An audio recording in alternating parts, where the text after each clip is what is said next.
rumors of bizarre secret government experiments have surfaced, filtering into the public media from strange and unlikely sources.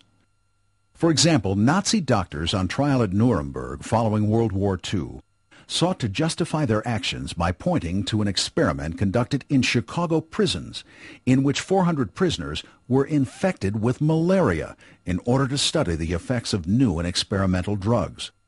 Whether or not the prisoners were told what was happening to them is still open to question.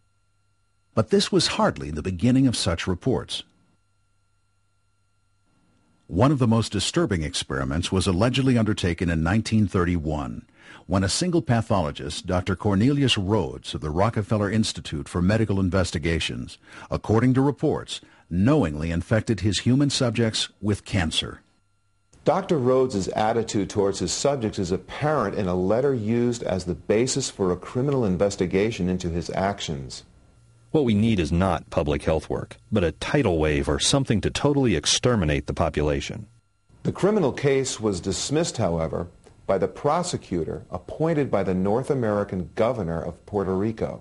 His reason was that Rhodes was merely mentally ill or a person of few scruples. Dr. Rhodes went on to direct the establishment of U.S. Army chemical warfare laboratories in Maryland, Utah, and the Panama Canal Zone. This doctor, who was described as mentally ill, was subsequently awarded the Legion of Merit and appointed to the U.S. Atomic Energy Commission. Atomic energy, of course, gave the entire world something new and terribly frightening to think about, and the people at the Hanford Nuclear Reservation, a 560-square-mile manufacturing plant in southeastern Washington, apparently thought their friends and neighbors in the Great Northwest wouldn't mind being used as test subjects. One of the largest intentional releases of radiation in history took place at Hanford in 1949. Known as the Green Run, it was purposely kept from the public for nearly 40 years. Later, documents released by the Department of Energy showed that Hanford had secretly released 8,000 curies of radioactive iodine. Allegedly, the radiation was released to monitor the radioactive plume stretching across Oregon and Washington. This was done in order to evaluate equipment used for detecting Soviet plutonium plants. No one living downwind from Hanford was ever warned or evacuated, and the Green Run was only one release. To give you some idea of what was going on at Hanford, the 3 Mile Island accident vented between 15 and 24 curies of radioactive iodine. Between 1944 and 1947, Hanford emitted an estimated 685,000 curies of radiation into the environment.